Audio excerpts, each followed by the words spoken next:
What's up, guys? Welcome to Good Morning Lambo. My name is Clayton. You can check us out on packernet.com. Find me on Twitter at Packers_access. Email us, PackersTotalAccess@gmail.com. You can text us 865-658-5824. Flying solo this morning is Tim is on the road. Emilio is in a race car bed somewhere in New York, I believe. And Jacob is, Lord knows where Jacob is, but he's around somewhere. We're going to talk a little Packers this morning. We went live a little early. Got to hit the road here in a second. Got to do some traveling today. The goal is to still do a show tonight for PTA Live. As soon as we get to that location, we'll set up, see if the internet's good enough, and we'll try to roll with that this evening and keep this thing moving, trucking along here in Week 18. Hopefully, everybody's having an awesome day here on this glorious Friday, January the 3rd. We made it, boys. We made it to the end of the week, right?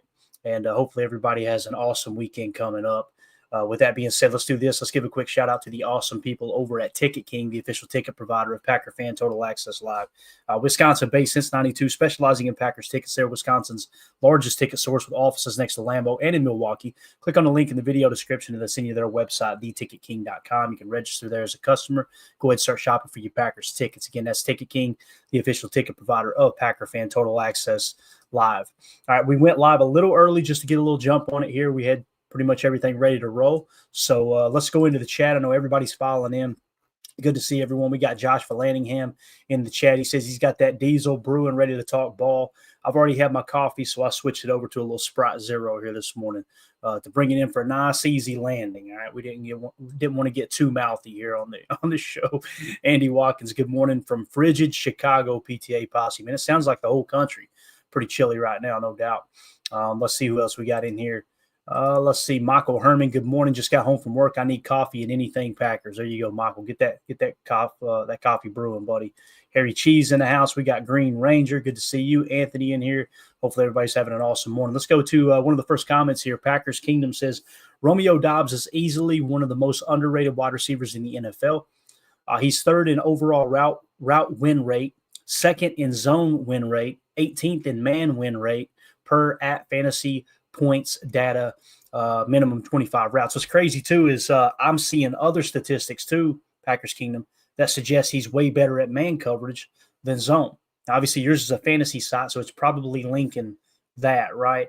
And the site, I can't remember the site that I was looking at, but there was a graphic someone put up and it showed him, how they do the quadrants, and on the bottom was zone, left to right, from bottom to top was man. He was in the upper left quarter, which would suggest he's not winning as well against zone, but he's awesome against man. And here you've got data, which I'm sure is legit data from their standpoint. That's why, it's kind of hard to – you just got to watch the tape, That's what you got to do. You got to watch the tape, and you got to take all this information as one. I agree with you, though. I think he is an underrated wide receiver. And when you get in a situation like we did the other day there where they're playing a lot of man coverage, you really like Romeo Doubs' chances in the tight quarters, kind of playing in that phone booth. And obviously got some of the best, if not the best, hands on the team. He also went on to say he's 45th in routes run per team drop back at 76.7%.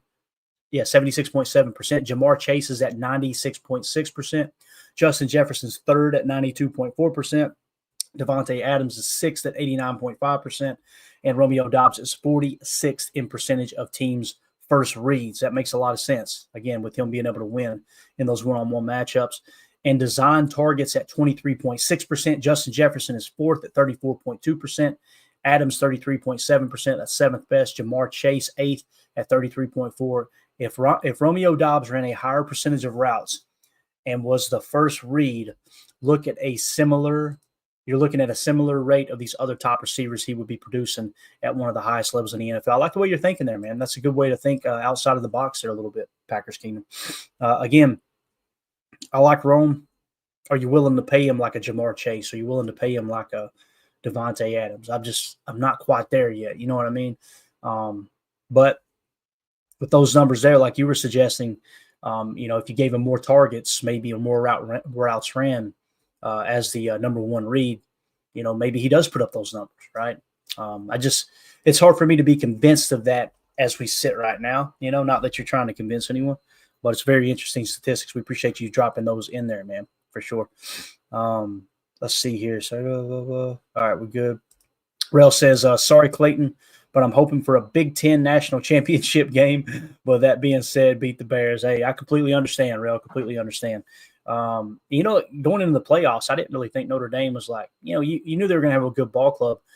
As a Notre Dame fan, I was kind of going into the season going, let's just make the playoffs. If you could somehow, some way get that 5 seed, make the playoffs, have a home game at Notre Dame for the playoffs, that's going to help recruit, and that's going to kind of help put that program on the next level under Marcus Freeman.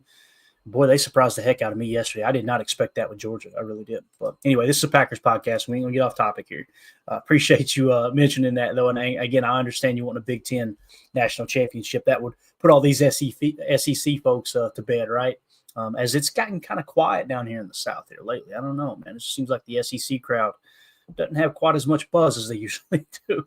Let's see here. I want to give a shout out to Joshua Dodge, who is in our Patreon group. If you guys want to join our Patreon group, just scan a QR code in the upper right. That'll send you to patreon.com/PackerFan Total Access. Or you can just go to patreon.com/PackerFan Total Access. You can just search it that way and join our Patreon group. If you're in one of the 3 tiers, a member of one of the 3 tiers, that'll enter you into the contest for the giveaways, all that good stuff. But also we've got a number of different chats in there that are really awesome. And Joshua Dodge has been tracking this for us all year long. I wanted to point out at the beginning of the year, I'm like, maybe I'm wrong in man coverage. My stance has always been I like zone coverage better than man because, it creates turnovers. To me, it's you're way less likely to give up explosive plays in the passing game when you're playing zone defense. And it does depend on the specific style of zone you're running. But as long as you're playing no less than 3 deep on a large majority of the zone snaps, you're good. You're going to be able to really contain those explosive plays, which are passing plays with 2 yards or 20 yards or more. But it's like, let's track it. Maybe I'm off base here. We've tracked it all season long. We're now up to interceptions from the Green Bay Packers defense. 13 of the 16 interceptions have come in zone coverage. Only 3 have come in man coverage. So it's important to take that into consideration, seeing that turnovers are the most important statistic of any ball game outside of the score, right? And typically it's a direct reflection of the score. It really is. Or the score is a direct reflection of turnovers, right? And obviously interception is kind of the one you can control the most. So, again, shout out to Joshua Dodge. Really appreciate him taking the time to do that. Also, we had a question through text message I wanted to hit real quick. A couple of them from Stinny. Stinny and Oshkosh said, do you think the Green Bay offense getting back into these days is luck or back into these games is luck or opponent's defense playing soft with a big lead?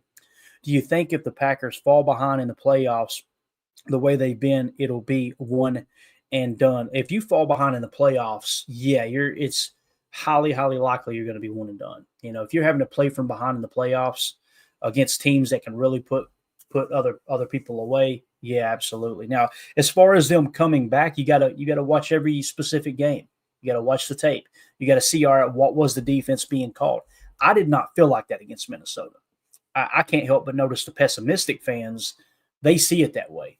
Anytime the Packers, isn't it funny when the Packers allow a team to come back in the second half and close the gap? Oh, well, they just shut down. They shut it down. They took their foot off the throttle. When the Packers come back, it's the same argument, right? It's, well, the only reason they came back is because the other team went soft. It's like the fourth quarter is a standalone game. That is what it is. Every defense in the NFL is going to call a similar style when you're up by a couple scores. As an offense, you still got to go out there and capitalize on that, right? And you're begging the offense to run. What's crazy is it's never mentioned that, yeah, they may be playing a little soft, but you'll notice your offense can't run the ball against that soft defense. So you're really playing right into their hand, throwing the ball when they go into that shell look. That's where you can really get into trouble throwing another interception like Sam Darnold did. That's the thing that where I pushed back is it was Minnesota took their foot off the throttle. We got that Carrington Valentine interception came off a 2nd and 11 pass, right? It wasn't like Minnesota's like, all right, let's just run it 3 times and punt it, right? They were still trying to attack our defense, and we took advantage of it. So I don't put a whole lot of stock into that. Who was it again? Stinny. It's funny, I get your name saved to something else, but you're calling yourself Stinny, so we're going to go with Stinny. So I don't put a whole lot of stock in that, man, because, again, you break the game down into 3 segments. The first quarter, the first and early second quarter, it's about gathering information and adjusting, right? First quarter, you're gathering information. Are they doing what we thought they were going to do, right? And then you make a slight adjustment, and then the second into the third quarter is all about controlling the middle eight, and then the fourth quarter is a standalone game. Throw the entire game plan out in the fourth quarter. What have they done up to this point? Let's make our adjustment. Let's go try to win this ball game. So that's why you get some teams that go on their heels a little bit, and other teams that pin their ears back. It's just a part of the game. So I don't put a whole lot of stock into that. His second comment / question. Hi, Clayton Stinney again. Were you surprised that the Titans let Willis go after a pretty outstanding preseason with them? And do you think the Packers would be on the outside looking into the playoffs had they not traded for Malik? I don't think they would be on the outside looking in. Again, it's easy to go just like we do in a game, right? You miss this field goal, that's the reason we lost the game. Unless it was the last play of the game, I just don't buy into that, right? Same thing with these seasons. Like, let's say that Malik Willis wasn't here and Sean Clifford only won one of those games. Or let's say we didn't win either of those games. Who's to say that we didn't go on a massive run and finish with an even better record and finish with 14 wins, right? Or whatever it might be. Again, it's just you're kind of splitting hairs when it's if this hadn't happened, would we be better off? Would we be worse off? The coaches are going to call a different game. They're going to be a little more intense at times. It's a lot like Jell-O. You could push it, right? Just not too hard, right? I've heard that said in business before. And it's so true of football too. These coaches are trying to find the right time to be aggressive and push their team a little harder. And then the times that they've got to back off, right? You're kind of trying to find that sweet spot to get these guys to play at their utmost potential. So, as far as that goes, the Malik Willis thing, when you say he played great in the preseason, I mean, it's preseason, though. We say it every year, right? I want to say he had like 2. I could be wrong. I think he had 2 touchdown passes, no interceptions, something like that. To think that you're going to get a better evaluation of a second or third string quarterback going against second and third string defensive players in a game where we all know the defensive coordinators are calling a vanilla game, that tape is not going to be viewed over the practice tape. Like in practice in these 11-on-11s, they're truly trying to put yourself in a position to see, all right, can they do what we were worried they can't do? You're really trying to get a zeroed in look at a specific aspect of a player's game. To me, that tape is way more valuable than the preseason. So to answer your question, Tennessee didn't think Malik Willis was going to be a good quarterback. I want to say this about Malik Willis. You guys know I'm as excited as anyone about Malik being here next year too, because he's under contract for like 1.5 million or something next year. Might even be less than that. Really excited about having him on this roster. But the thing that you've got to take into consideration too is, guys, it was 2 games. I've been the one going, man, it's nice to know that if Jordan gets banged up, we get the Malik Willis show. That's going to be a lot of fun. Like, he's shown true promise. But as other teams start to put tape on him, keep in mind he hasn't played that much, right? I think it was John Robinson drafted him, and he comes from the Ted Thompson GM tree, right? Basically, he came from Green Bay. I want to say he spent some time in Kansas City. I could be wrong there. Double check me on that. But he obviously came from the Green Bay tree. And he drafted Malik Willis thinking that's our quarterback of the future. Well, he gets crap canned, right? And then they go and draft Will Levis. Well, now what you've got is Mike Vrabel, who may have been a little attached to Malik Willis, like he might be the quarterback of the future. Who knows? Vrabel may have hated him too. And then you bring Malik Willis in, and the front office is divided with the coaches, and they're going, no, Will Levis is the future. Will Levis is the future. In the meantime, now you're trying to adjust your offense to fit Will Levis as opposed to a Malik Willis or whoever the other starter might have been, whether it's Tannehill or whoever. And now you've just got this, I don't want to say divided locker room, but, it's just you're focused on too many things, right? You're focused on too many things, and I could see how someone like Malik Willis would not perform up to his utmost potential. I mean, think about what we do with Jordan Love here, right? And Matt trying to put him in a position to do what he does well. I think that's more part of that argument than anything else. But it definitely isn't as simple as, man, the Titans should have seen in preseason Malik Willis as a dog, right? Now, With all that being said, do they look like absolute asses that they let Malik Willis go and Will Levis couldn't hit a bull in the ass with mop? Absolutely. There's no denying that. But you also had Tom Brady, the greatest quarterback of all time, saying this past preseason, of all the quarterbacks in the league, Will Levis reminds me of myself the most. So it's like, what did Brady see watching all the tape on Will Levis, preparing for the upcoming NFL season, to go, that dude reminds me of me? You know, is it the way he approaches the game? Is it his quick release? Because Will Levis has a lot of tools. And listen, there's going to be the draft nicks out there that like to pretend as if I told you Will Levis was going to be garbage. You can pick the biggest bust in the history of the game, and you're not going to be able to convince me that you know more than the worst NFL GM. It just doesn't work like that. And Stinny ain't doing it. I'm just kind of, there was several people on Twitter that came to mind. It's like, boy, your guys' ego is out of control. It really is. It really, really is. But Stinny, thank you for the questions. Hopefully I answered those, man. Appreciate you. Keep in touch. It's always awesome to hear from the fans on the text line there as well. And not fans of this show, Packer fans is what I mean. Please don't think that's coming off conceited there. That's not what I meant there. So let's move on to Twitter real quick. Christian Watson's pops, Tazim, had quote tweeted us here, edge off the edge, right? Talking about Edgerrin Cooper here and the Jeff Hafley comments that we tweeted. That's pretty cool to see. Edgerrin Cooper's creating some serious steam. And I know that many people are talking that you know, Jeff Hafley's been kind of cold shoulder to Edgerrin Cooper in the media. So has Matt LaFleur. They point out his mistakes, guys. That's coaching 101. I'm just going to tell you right now. That's by design. You never let a guy get too high. You never let a guy get too low. We talked about it last night, how, Javon Bullard, Jeff Hafley went to him after the game, said, I got your back, man. I know what you dealt with this week. You busted your ass to come back from injury, right? And then you practice all week as a slot corner, and then you end up having to play safety as soon as it wasn't like 2 days before the game, guess what? You're going to be playing safety. We're talking about like 10 plays into the game. Get out there at safety, dude, right? That's tough, man. That's tough on a player. And I've been as critical of Bullard as anyone, but I always do throw in the caveat. Listen, we can't expect what Edgerrin Cooper is doing like that's the standard for rookie players in the league. We all know it is not, right? So I just think it's cool that Hafley is building Bullard up when he's having a bad year and kind of bringing Edgerrin down a little bit while he's having a great year. I think that's just good coaching. I think that's good leadership. I really do. So let's go back to Twitter here real quick. And shout out to Mike Hebring. Mike Hebring had tagged me in a tweet basically saying that Rashan Gary was not starting caliber. And listen, Mike's in here all the time. Mike's a supporter of the show. Me and Mike differ on probably 80% of our conversation.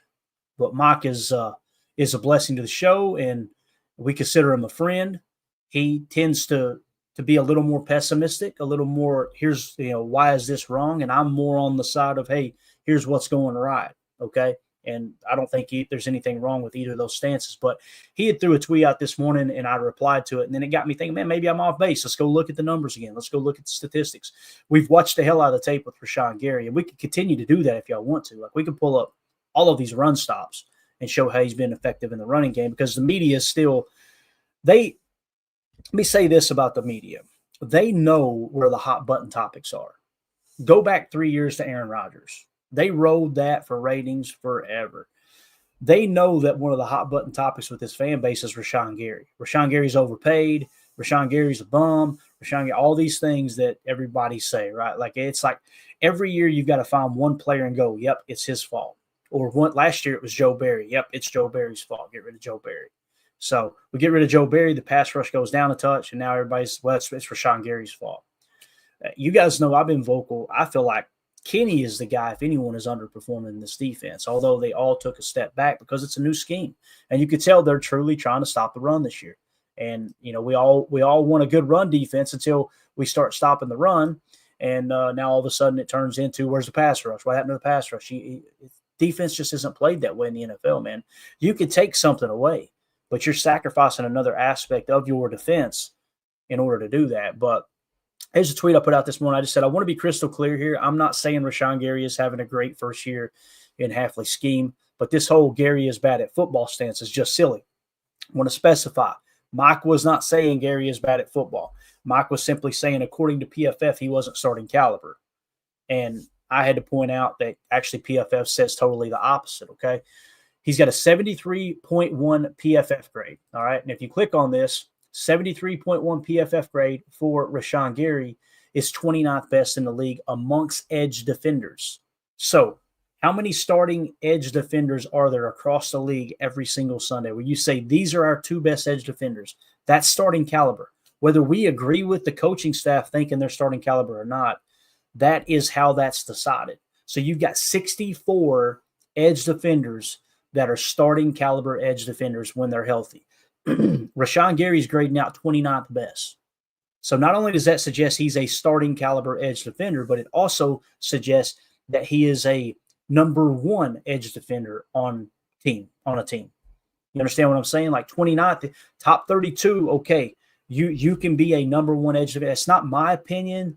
That's the PFF grades saying, look, stacked up against everyone else at that same edge position across the league, he's a 29th best. So, and you can say, well, Clayton, I don't think PFF is accurate at all. That's totally cool. Okay, let's go back to the next stat here. 18th in quarterback pressures. So when you go to quarterback pressures, and this is NFL Pro, okay, this is no longer this is no longer PFF. So and again, you guys know I've been vocal about PFF. I wish they would show you each individual play. We gave them a grade of this, a grade of that, a grade of this. Then you can watch the tape, sync it up, and go, well, I disagree with their grade, or yep, nope, I see your point.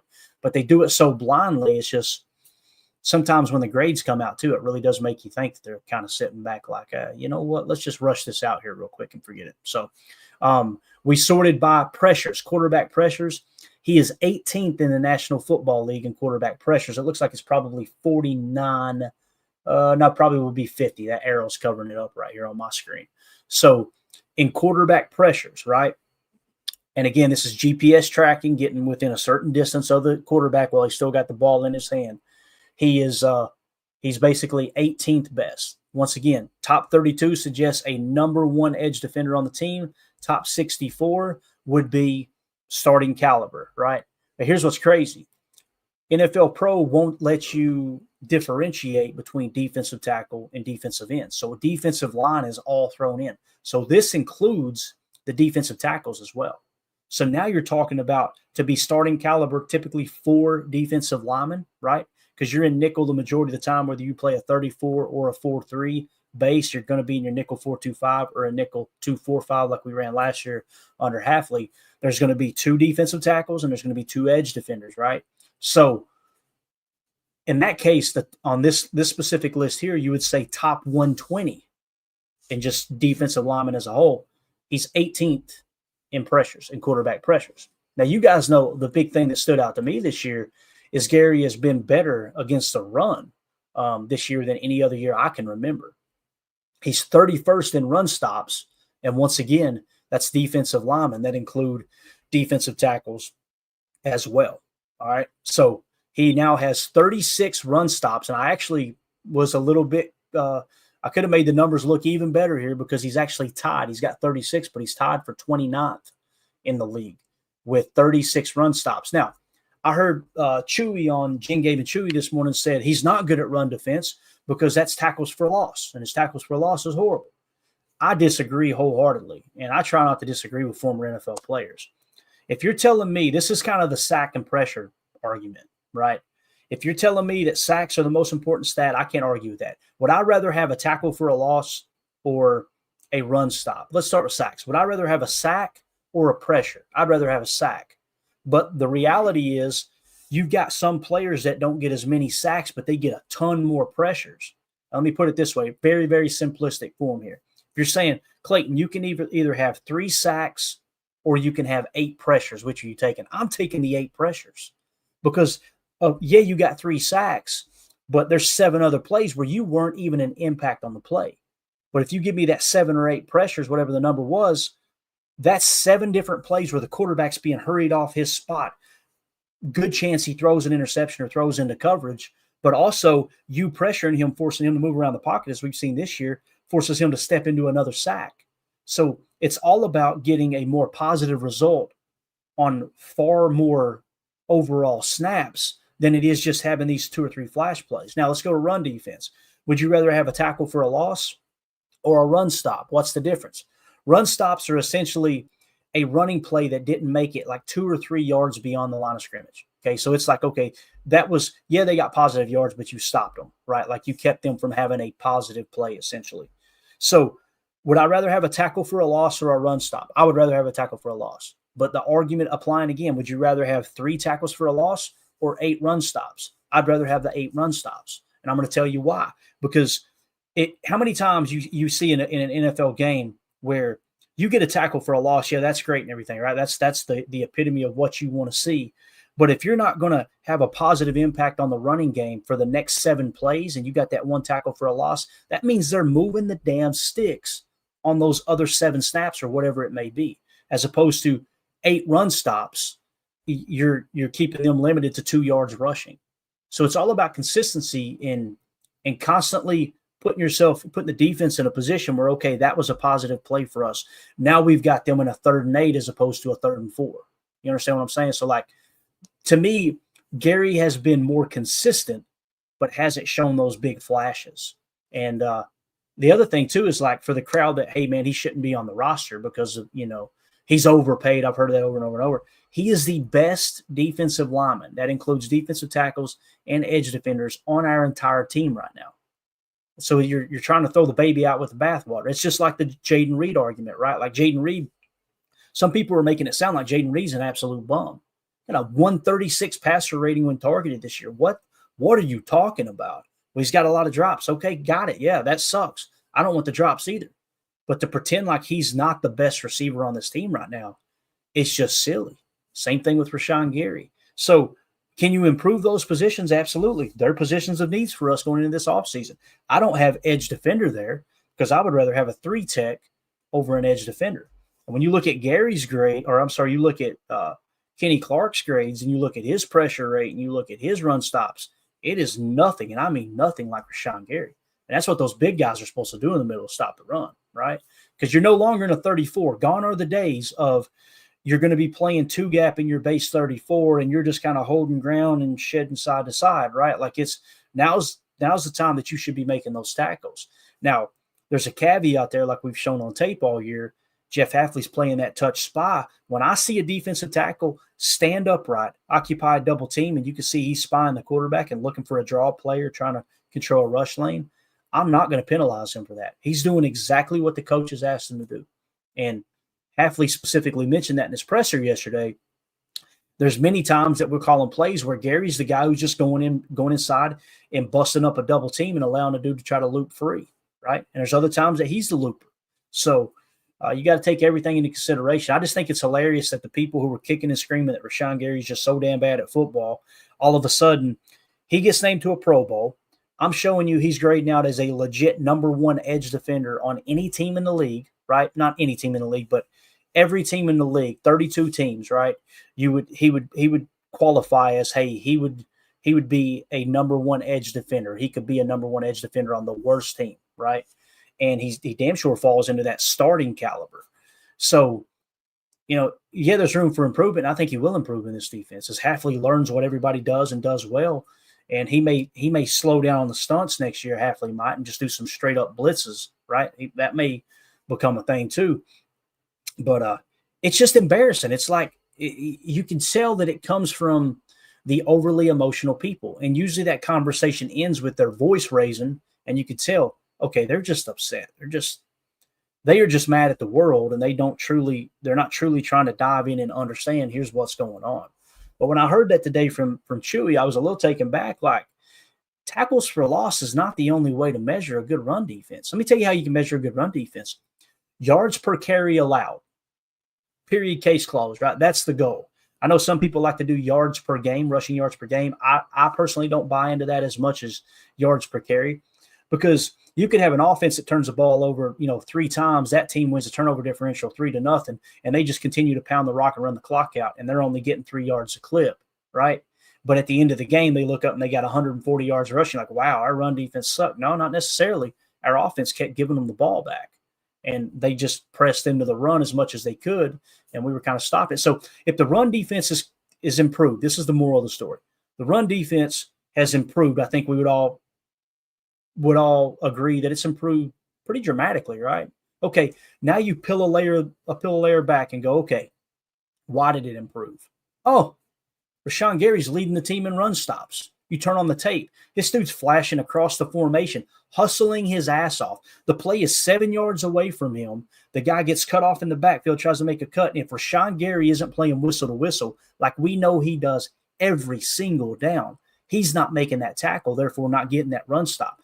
There's probably, I would feel comfortable saying that 7 or 8 of his 50, whatever it was, 49 run stops were that very thing right there, him coming across the formation, rushing, hustling and making the play.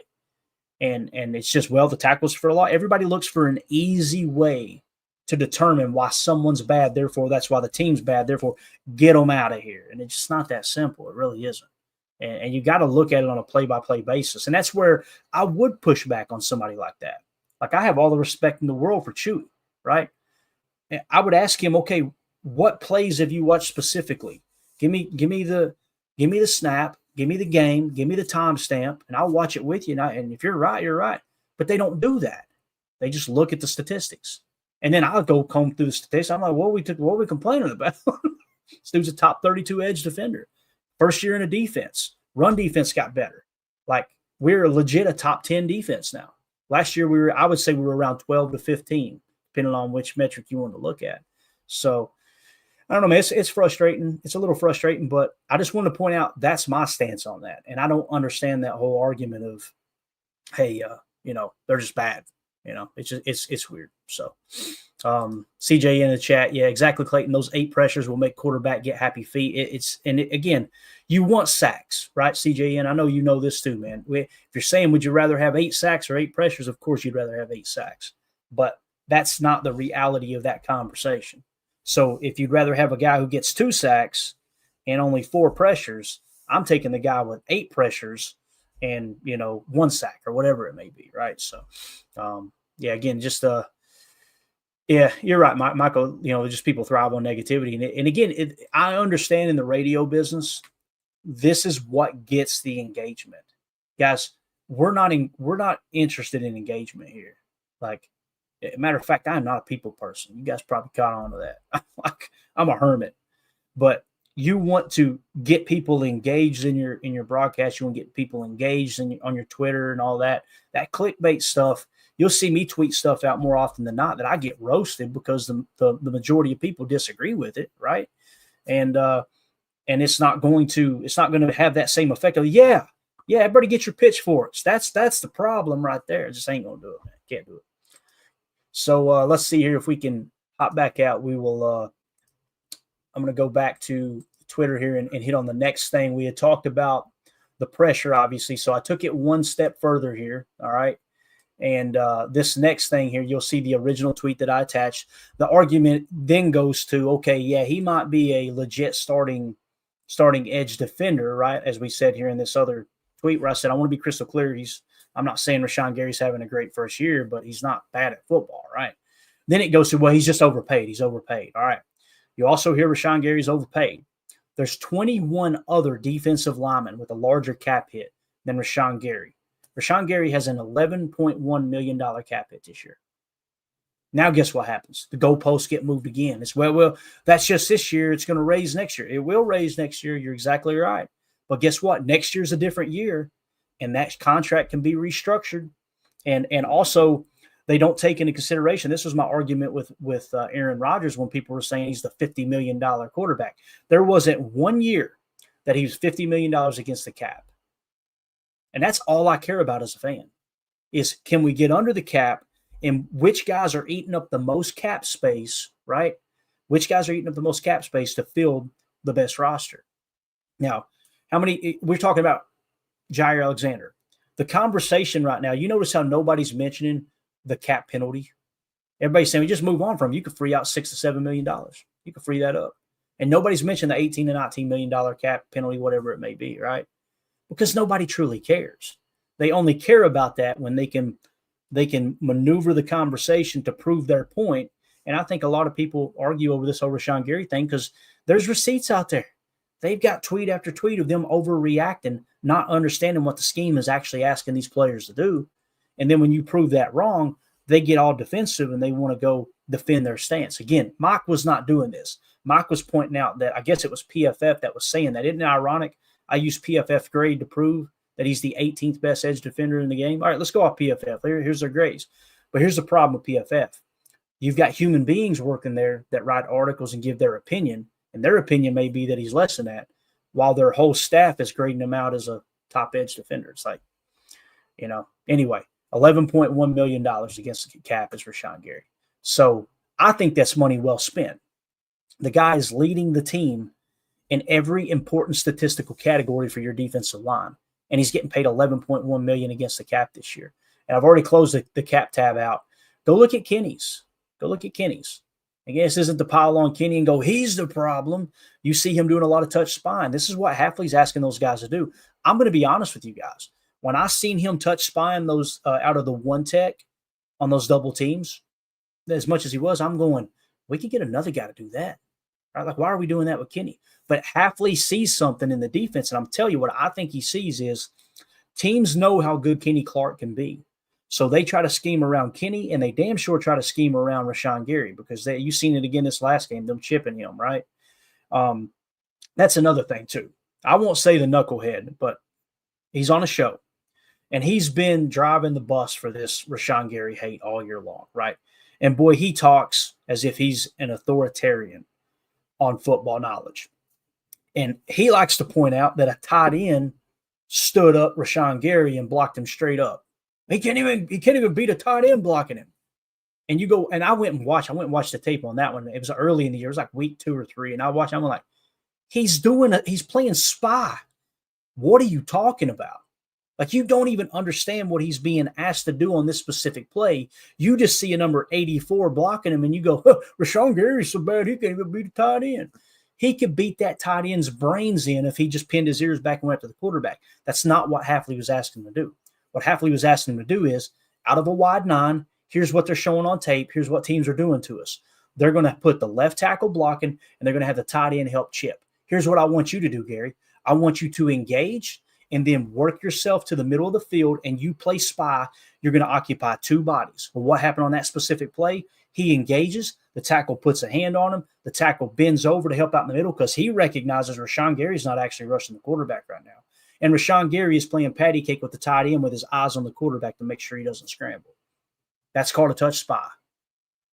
And, of course, that guy had no clue what the actual call was. It was just, there's a number 84 blocking Rashan Gary. He's horrible. Let me write that down for the show tomorrow. It's just silly. It's silly. Guys, I'm a moron. I'm an idiot. If I can figure this stuff out, I know people with all of the resources they have in a major network can figure it out. So the question is, why don't they? Why are they not really figuring it out? They don't want to. Because, again, it farms engagement and creates the outrage, and all the fans, the negative fans, the loud ones that watch their show, to pile on and try to prove their point. That's just how that works, man. So, yeah. Michael Herman in the chat. They think it's like Madden, just blitz every play, right? Engage 8. Yeah. And listen, I'm not an anti Madden person. I love Madden. I've been actually, back in the day, I was at several Madden tournaments. I love what Madden does, and it's the closest thing to, the real game. But boy, oh boy, is it far from the real game too, though. You know what I mean? So, yeah, but you're right, man. And it just, Holmes agrees there too, man. People just get a little crazy with that stuff. I want to see what Nick was saying here about Love, because it's actually, my next tweet is actually about Love.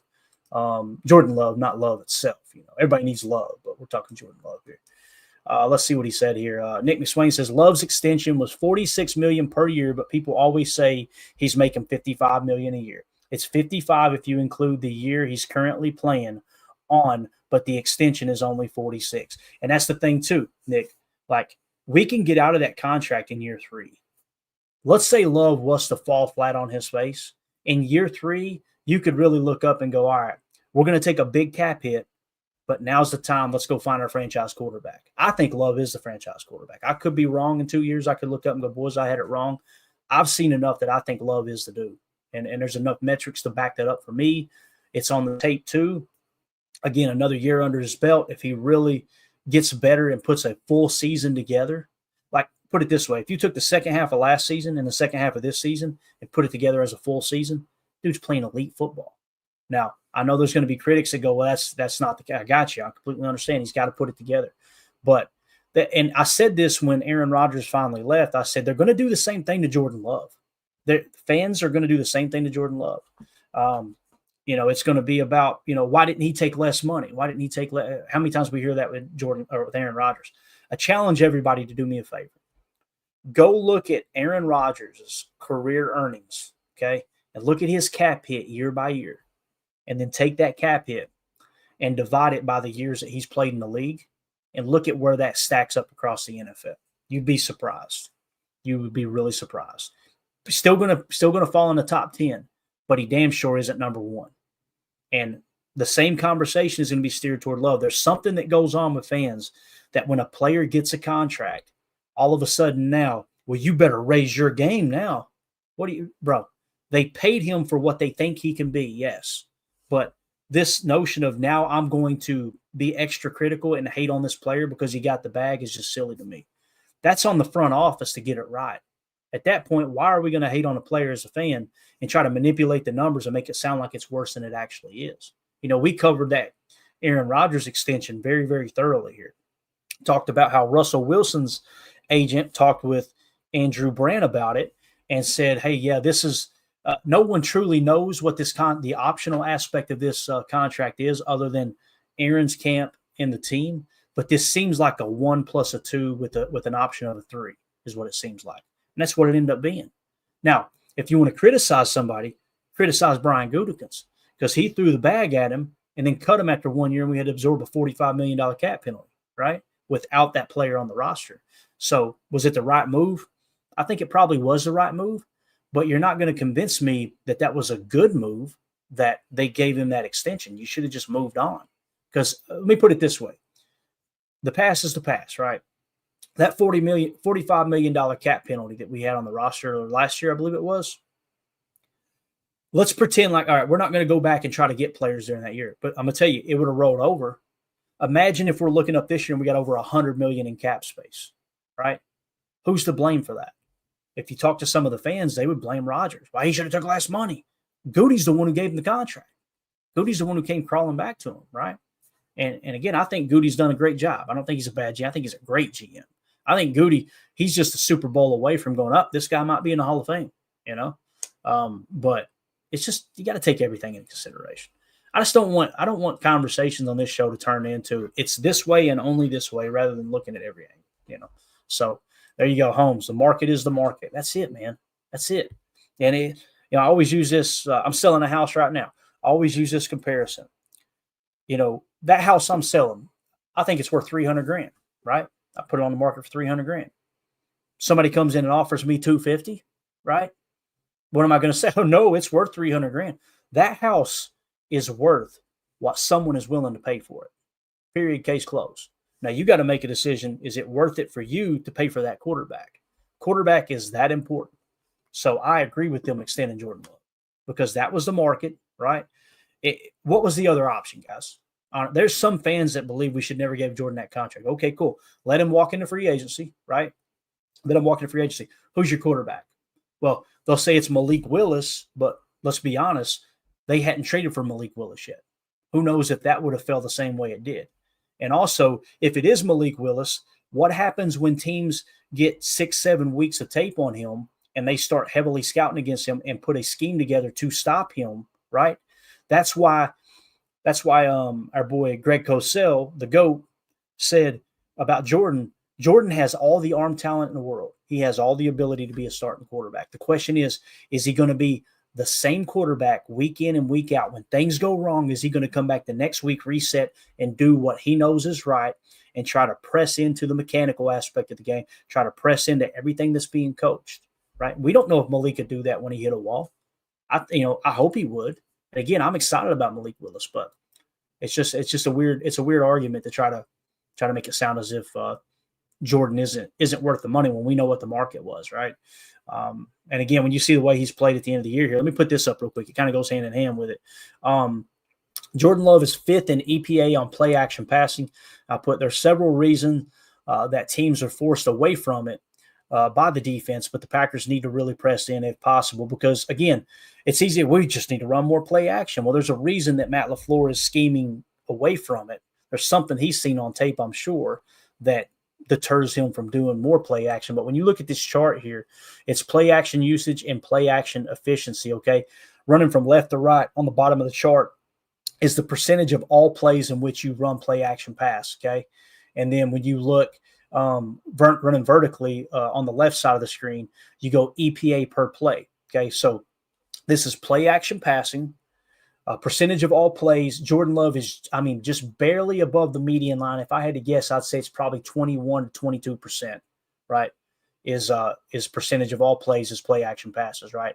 And when you go EPA per play, he's 1, 2, 3, 4. Yeah, he's fifth. He's definitely fifth. Just looking at it again here. Make sure I get that right. Yeah, fifth in EPA is what I put on the tweet. So who are the players that are better than him in EPA per play? Lamar Jackson, Jalen Hurts, Jared Goff, Brock Purdy. Probably Derek Carr by just a smidget. So he's top 5 in EPA per play, and the percentage of all plays, in my opinion, needs to be higher. I'd like to see him running more play action, if that makes sense. So just wanted to point that out, another metric that suggests, hey, the Packers should press into play action passing, if that makes sense. So, let's see here. Sushi Bagel, can you do a comparison for Jordan Love versus all second-year starters? Man, I would love to do that. Sushi Bagel. Love the name, by the way. I don't know if I got time to do it.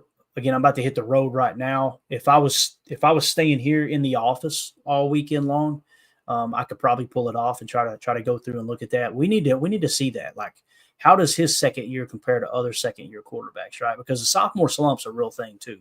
And I know people go, hey, he's not a sophomore, he's a fifth-year vet or whatever it is. You're missing the point.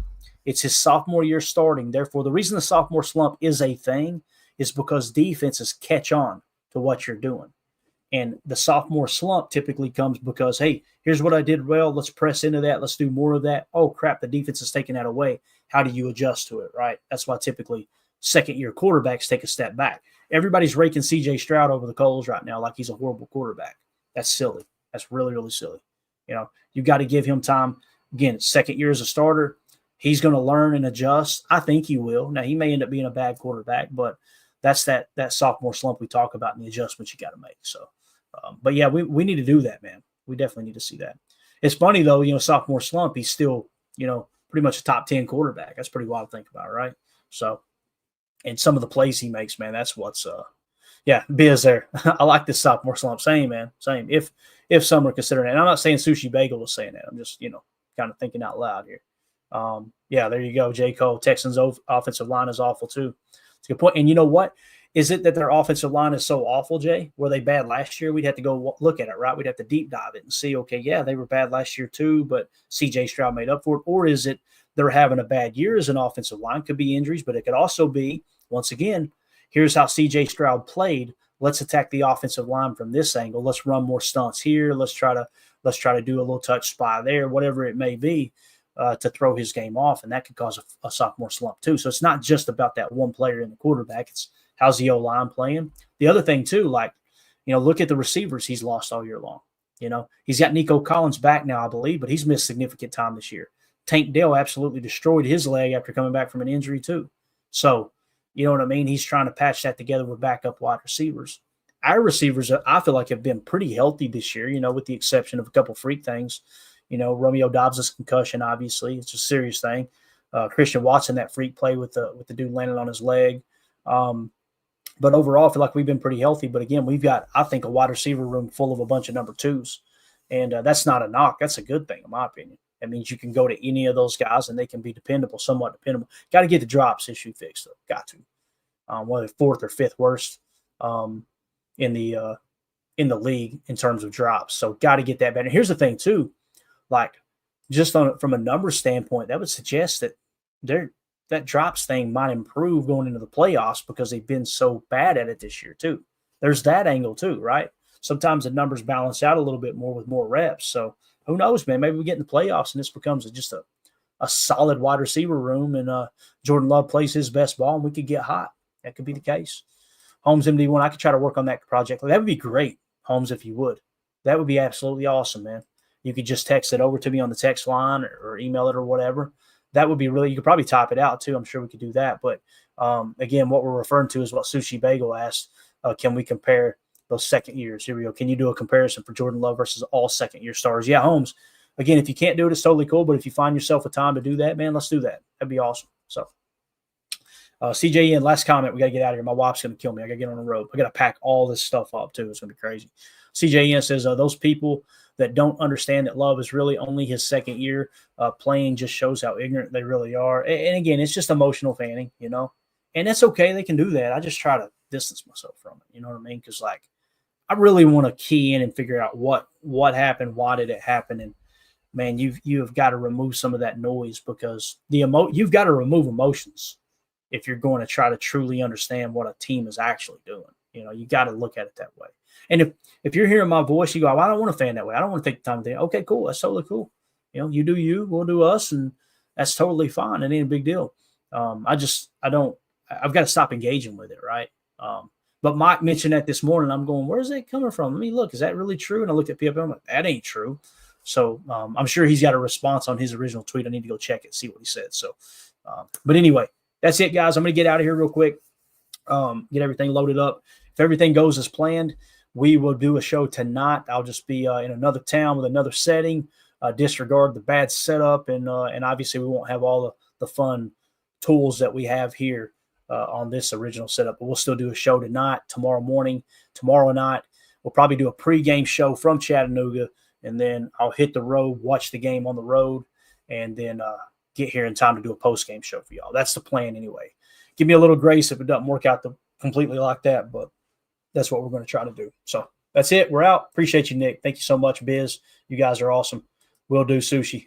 You guys, everybody have a great day. Hit that like button for us on your way out, and we will talk to you all on the other side here, probably about 7 p.m. Central tonight. We'll do a deep dive into the Packers-Bears matchup. It should be a fun one with the NFL Pro Insights. I'm sure there's some doozies in there making fun of the Bears, so we'll enjoy that. Everybody have a great day. Talk to you soon. And we go. We're out. We're out. Bye, guys.